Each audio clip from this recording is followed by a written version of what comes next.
Okay, so I count it as a holiday movie. I count it, and that's what matters. Ladies and gentlemen.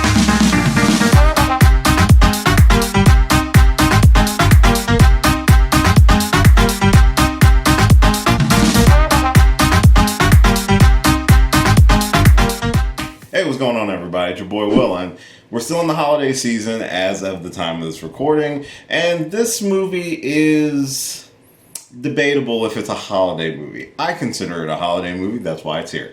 So I will be taking a look in this retro review at Rise of the Guardians. This is an animated movie from 2012 from DreamWorks Pictures, starring the voice talents of Jude Law, Chris Pine, Hugh Jackman, and Alec Baldwin, and takes place in a world where our mythical holiday personas, folk tales of children's lore are all in the world and real and meant to protect the hopes and dreams of children around the world from the forces of darkness, most notably the boogeyman. This is a retro review, so we will just be kind of taking a brief look and revisiting. I don't know if it's really a classic because not a lot of people actually remember this movie. But before I jump into this review, I just want to say thank you for checking out this video. If this happens to be your first time checking out one of my videos, hi, welcome, my name is Will, and I do geeky stuff on the internet. I do reviews and reactions, discussions, some gaming, some drinking, usually all just having a good time and having a lot of fun. And hope you do enjoy yourself watching this as well. If you happen to enjoy this video, would you subscribe to the channel? I would really appreciate it. And tis the season of giving, so if you give the channel a subscription, you really make my holiday season. Rise of the Guardians was an animated feature that came out in 2012, and like I said, it is basically a movie about a group of notable childhood, it's hard to say heroes, but they are the myths and the legends of most children's lore. We have Santa Claus, the Easter Bunny, we have the Sandman, the Tooth Fairy, and the movie basically focuses on Jack Frost, who is one of the newest guardians to be chosen to help protect the children of the world from Pitch Black, aka the Boogeyman. So this came out in 2012, which we all know in 2012 was when the Avengers came out. So it's very similar to that sort of format. You take these mythological beings and people who have special abilities and who are meant for a singular goal, but their goal is much bigger than themselves individually, so it requires a formation of a team, but this team is something that's been around for a while. I consider this a holiday movie. Allow me to explain. There's a debate about what is and is not a Christmas movie, and I think I might be doing a video talking about that eventually, but long story short of it, one of the main characters of the Guardians is North, aka Santa Claus, whatever you want to call him. Even though the movie does not take place directly on the Christmas holiday, the main person the Christmas holiday is sort of based off of in fiction is a main character, so I kind of rope it into the holiday season as a holiday movie at least. And also you have the Easter Bunny, so that's another holiday mixed in. So that's why I'm reviewing it right now. But the movie's actually a lot of fun. It actually has a pretty decent story. Jack Frost is kind of a rogue. He doesn't really know much about his past, so he doesn't know what his purpose is. He just brings on snow days or brings on the fun. And everyone else all has these main purposes. You have North, who brings wonderment to kids. You have the Easter Bunny, who's also a very big proponent of childhood, joy and hunting for eggs and stuff like that. You have the Sandman, who protects kids' dreams and gives them all happy dreams. And the Tooth Fairy is all about transitioning from a child to an adult, where kids are losing their teeth, and those teeth contain memories. And the whole movie is about them protecting them from Pitch Black, who has returned and who is trying to basically bring about the Dark Ages again, blah, blah, blah, all that stuff like that.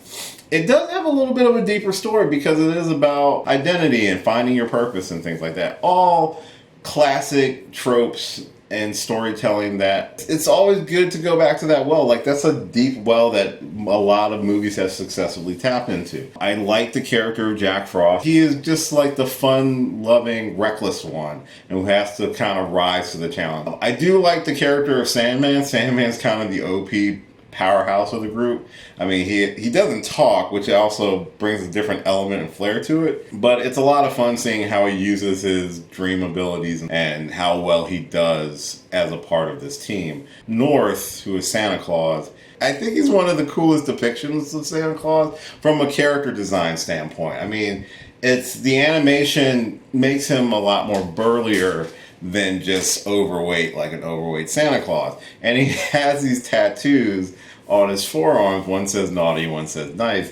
And if I was a big Christmas head, I would get those because that's actually pretty dope. I really like that character. And even Hugh Jackman as the Easter Bunny is very hilarious because he talks with his normal accent. So there are a lot of teasing and bickering back and forth between him and Jack Frost, you know, kind of like a Johnny Storm and the Thing sort of dynamic. So there's a lot of playful bickering, and some of it goes a little deeper, especially when things start happening within the movie. It's a pretty fun movie, and it's a movie that I don't think a lot of people have ever really watched. When you say Rise of the Guardians, some people confuse it with Guardians, the Owls of Goa'uld. I think I said that correctly. It was an owl movie that came out, I think, around the same time or a few years before this.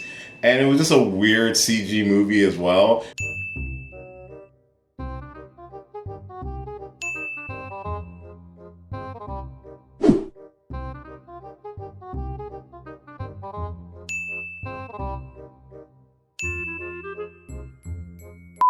But I think this one does it a lot better because it is with more familiar things that everyone has experienced sometime in their childhood. And it is a movie, it is a kid's movie, and it's, you know, mainly geared toward kids. But it does have some darker elements, especially with Pitch Black. I mean, he has a menacing presence, and he actually gets pretty close to winning.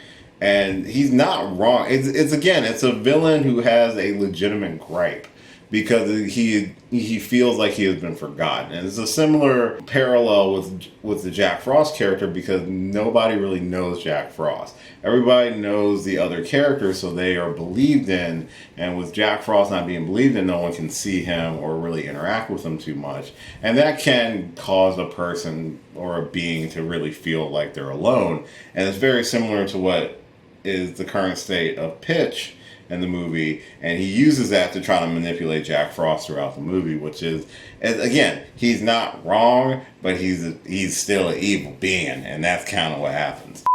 I actually like the movie. Does it rip off of the success of Avengers and how that whole formula worked a little bit? Yes, but it's actually not a terrible concept, especially for a kid's movie. I wouldn't mind a sequel. I don't think it's ever going to get a sequel. I think it had a pretty satisfying conclusion, but there was more to that story that you probably could have told. You probably could have done a sequel if you really wanted to, but I don't think it was successful at the box office. So usually that is kind of the death knell for most movies when it comes out. But I revisited it like a year or two ago and actually really enjoyed the movie. And it is something that most people haven't seen. So if you've never seen Rise of the Guardians, I think it's on Amazon. I would check it out. I mean, it's worth a watch. There is debates if you would consider it a holiday or Christmas movie. But if Santa Claus is one of your main characters, I'm like, what else? When else would you watch it? It's kind of like, check it out. Same thing with Nightmare Before Christmas. I'm like, Santa's in it, and it doesn't take place on Christmas. Wait, does it? It might. I don't know. There's a debate there because there's a lot of movies that could or could not be considered Christmas movies, but this one falls happily in the middle for me, so that's why I am checking it out this holiday season, or revisiting it as a retro review would be. So that's just my little look back at Rise of the Guardians, so feel free to check it out. It's, like I said, you can find it on streaming because it's probably playing someplace. But I do recommend checking out if you've never seen it. At least watch it once, just so you don't confuse it with the Owl movie ever again. Because who watched the Owl movie? I never watched the Owl, that other one. If you have seen that one, let me know in the comments. Was it even good? I have no idea. But I do think Rise of the Guardians is good, so check it out. That's my retro review of Rise of the Guardians. Let me know your thoughts in the comments down below. Or if you've actually seen the movie, let me know what you think of the movie in the comments down below as well. I'd love to hear from somebody else who's actually watched this movie. Thank you so much for checking out this video. I really do appreciate it. And all of my videos. It really does mean a lot to me. Again, if you're new and you enjoyed this review, and if you consider checking out the movie, would you also consider subscribing to the channel? I'd appreciate it if you would subscribe. But even if you just watch a video, like or share it around the internet, that helps out a lot too. You can follow me at a lot of different social media platforms listed at the end of this video. I do have a ton of videos on this channel right now that you're more than welcome to check out. Like, share, subscribe, all that fun stuff. And as always, until next time, have a happy holiday, and I will catch you later. Hey, thanks for watching this video. If you did like this video, why not give me a thumbs up and share it with your friends? You can subscribe to the channel by clicking on my gorgeous little face right over there. You can follow me on all the various social media platforms right below. And last but certainly not least, if you've got a few extra minutes, why not check out one of the lovely videos floating right over here. Later.